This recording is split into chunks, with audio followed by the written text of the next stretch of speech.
আসসালামু আলাইকুম সবাইকে। আজকের ভিডিওতে আমরা দেখব কিভাবে আমরা জেএস ফাইল থেকে সেনসিটিভ ইনফরমেশন বের করতে পারি। তো প্র্যাকটিক্যাল দেখানোর জন্য আমি মিডিয়াম সেভারিটির অ্যান্ড ওয়েব এক্সপ্লয়টেশন ক্যাটাগরির পিকো সিটিএফ এর একটা রুম আপনাদের সলভ করে দেখাবো।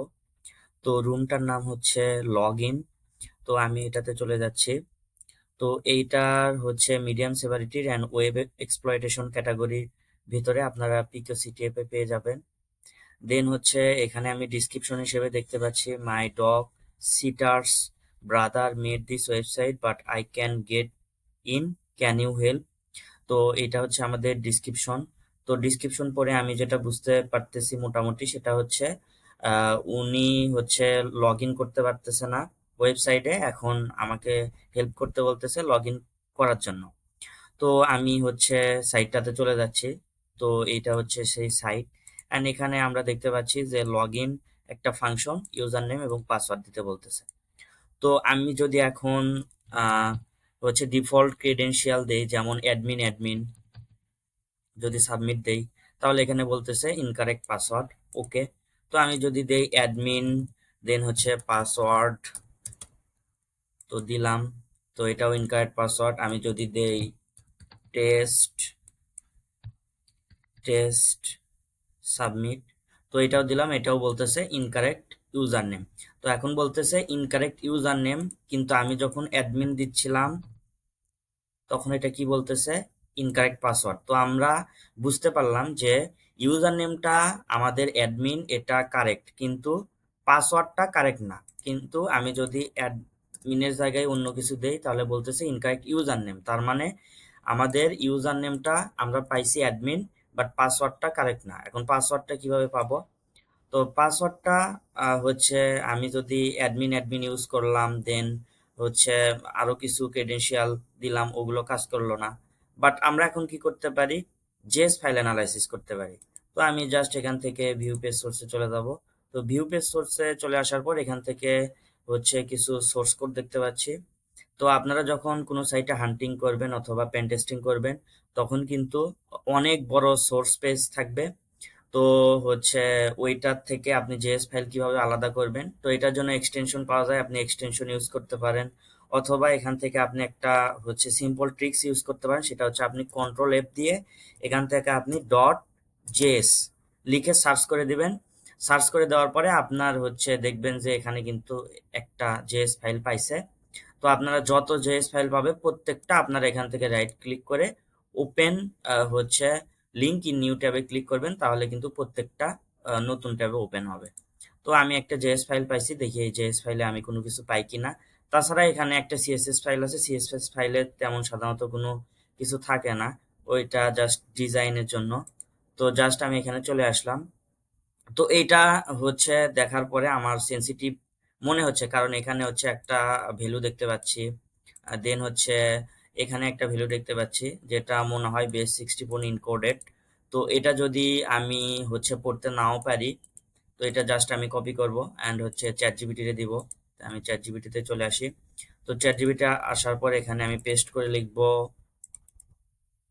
আচ্ছা, পেস্ট করে দিলাম অ্যান্ড এখানে লিখবো ইজিয়ার এনিথিং সেনসিটিভ। তো এখানে দিলাম। তো আপনার যদি ছোট কোড থাকে তাহলে আপনি চ্যাট জিপিটিতে দিতে পারবেন। আর যদি ছোট কোনো কোড না থাকে তাহলে আপনাকে ফিল্টার আউট করতে হবে, যেমন এইভাবে কন্ট্রোল এফ দিয়ে আপনাকে এখানে পাসওয়ার্ড লিখতে হবে। হ্যাঁ, পাসওয়ার্ড লিখতে হবে। দেন এখানে আপনাকে এপিআই কি, হ্যাঁ এপিআই এখানে কি নেই, তারপরে আপনাকে ধরেন কি এরকম কিছু আহ, হচ্ছে আহ, হচ্ছে দিয়ে এখানে ফিল্টার আউট করতে হবে সেনসিটিভ বিষয় আপনার রিট্রাইভ করে নেওয়ার জন্য। তো এখানে জাস্ট আমি ছোট কোড দেখে চ্যাট জিপিটি দিয়ে দিলাম, তো ও এখানে আচ্ছা, এখানে ও রেসপন্স দুইটা দিছে। হচ্ছে তো এটা আমি প্রেফার করি। তো এটা আমি করলাম। তো এখানে বলতেছে দি স্ক্রিপ্ট হার্ড কোডেড, হ্যাঁ রিভার্সেবল ক্রেডেনশিয়াল ফুল বেস 64 ইনকোডেড দেখতে পাচ্ছি, আর সিক্রেট ফ্ল্যাগও দেখতে পাচ্ছি এখানে। তো এই যে hard coded user name admin, যেটা আমরা আগেই পাইছিলাম। তো এটা জাস্ট জেএস ফাইলে আসলেও আমরা পাইতাম, বাট সেটা আমরা আগেই পাইছি। তো তারপর এখানে দেখতে পাচ্ছি যে হার্ড কোডেড ক্রেডেনশিয়াল, এটা এটা একটা ফ্ল্যাগ, এই তো এটাই মনে হয় পাসওয়ার্ড, এদের পাসওয়ার্ড অথবা ফ্ল্যাগ যেটা দেখতে পাচ্ছি। তো এটা যদি আমি এখন কপি করি, কপি করার পর আমি দেখি এখানে যদি এসে আমি এটা পেস্ট করে ইন্টারে ক্লিক করি, তাহলে আচ্ছা, আচ্ছা ফ্ল্যাগ ইজ ইনকারেক্ট দেখাচ্ছে, পিকো সিটিএফ এত এত, আচ্ছা ইনকারেক্ট দেখাচ্ছে। আচ্ছা আমি যদি এইটা এখন এখানে বসাই দেই, আচ্ছা দিয়ে সাবমিট, ইনকারেক্ট। আচ্ছা এখানে পিকো সিটিএফ, আচ্ছা এখানে ইনকারেক্ট দেখাচ্ছে, কিন্তু আমি এটা বেস 64-এ যেহেতু আছে, তাহলে আমি এটা কপি করে এখন আমি অনলাইন থেকে ডিকোড করব, বেস 64 ডিকোড। তো এটা জাস্ট আমি এখানে পেস্ট করে ডিকোডে ক্লিক করব, অ্যান্ড এখানে সেম জিনিসই দিচ্ছে। এখন আমি এটা এখানে পেস্ট করে দেখি হয় কিনা, submit plug and solve. But আমরা এখানে লগ ইন করবো কেমনে? তো ওই জাস্ট ওইটাই পাসওয়ার্ড অ্যান্ড ওইটাই ফ্ল্যাগ দেওয়ার পরে সাবমিট, অ্যান্ড এই তো ফ্ল্যাগ। তো হচ্ছে আশা করি বুঝতে পারছেন ভিডিওটা। এইভাবে জেএস ফাইল অ্যানালাইসিস করে আপনারা হার্ডকোডেড ক্রেডেনশিয়াল অথবা এপিআই কি অথবা সেন্সিটিভ ইনফরমেশন রিট্রাইভ করে নিতে পারবেন একটা হচ্ছে সাইটের জেএস ফাইল থেকে। তো এটা কিন্তু অনেক সময় ক্রিটিক্যাল সেভারিটি, এক্সেপশনাল সেভারিটিরও অনেক কিছু পাওয়া যায়। যেমন কালকে বা কালকের আগের দিনে আমি দেখলাম যে হচ্ছে পেপালের এপিআই ক্রেডেনশিয়ালস লিক হয়েছে জেএস ফাইলে।